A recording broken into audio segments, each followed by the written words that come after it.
Phase 3 now, unconstitutional presidential amnesty. It comes in many forms, including lawlessly usurping legal immigration law. A new Obama edict completely ignores a law just passed by Congress and signed by the president. Obama is unilaterally waiving visa restrictions on people traveling to and from Iran. This, as the visa waiver system, is completely out of control and is allowing visitors to our country to stay here illegally. How many visa waiver program overstays are there currently in the United States?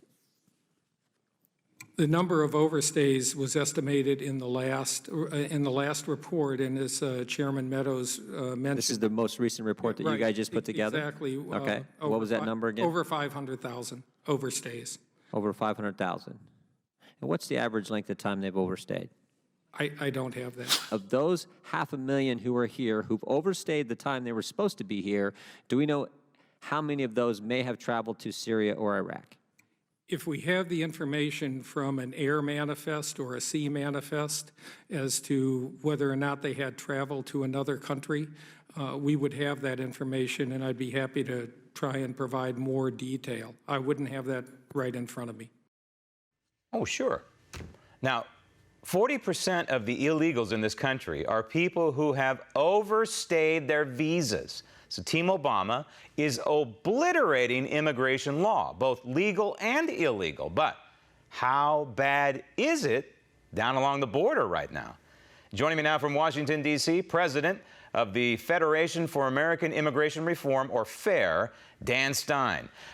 Dan, we have agents, Border Patrol agents, saying we might as well eviscerate immigration law because it's simply not being enforced, and they're not being allowed to do their jobs. And when we talk about catch and release, this is insulting.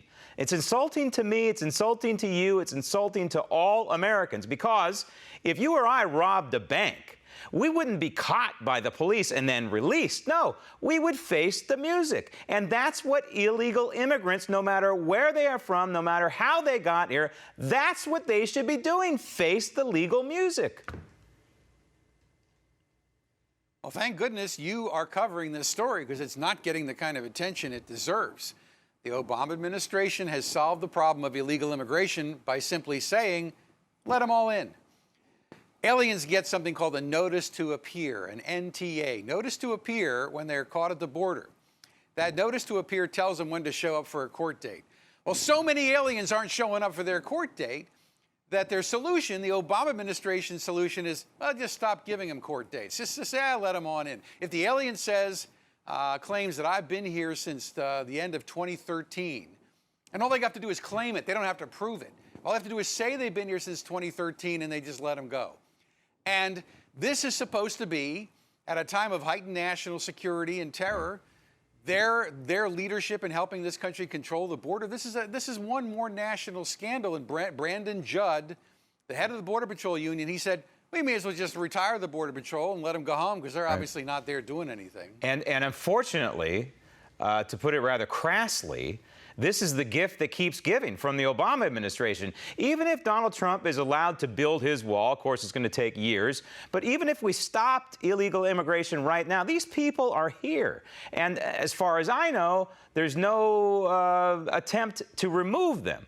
Like they did in 1954 under President Eisenhower during Operation Wetback. I didn't make up the name, they did back then. If we seal the border and we do another Operation Wetback, that would be the best thing for this country, because, Dan, what we have here is a cancer.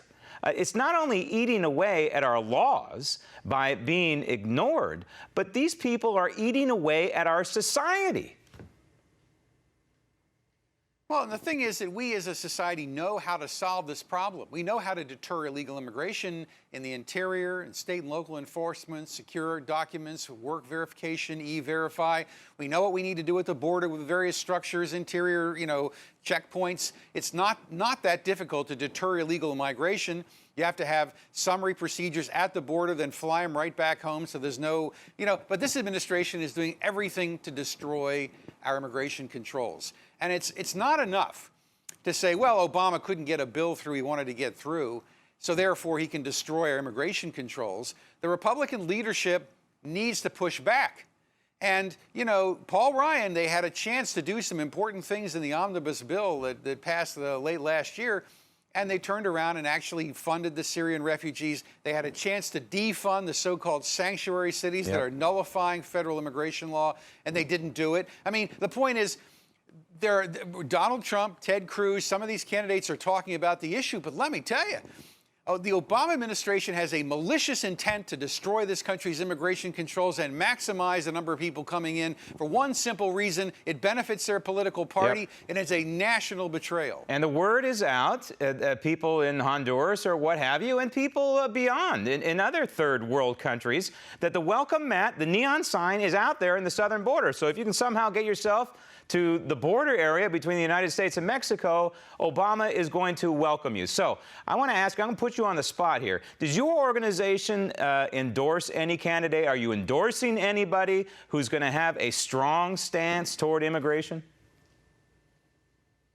Well, FAIR doesn't endorse candidates. We're not permitted based under the law. All right. But look, people need to vote for candidates who are talking seriously about how to control the border and what they have in mind. And no amnesty. We're not going to go down that road again. And there's a lot of good questions on our website to be asking those candidates. So go to our website and get them, because when you see them in the town hall, gosh knows they're all over South Carolina now. Get in their face. Yep. And you have to ask, who has the Border Patrols back? Which presidential candidate will have the Border Patrols back? And the solution is simple, because the Border Patrol has a backstop. It's called the United States Constitution. Article 1, Section 8. If we just had elected officials who had the backbone to use it. Dan, thanks.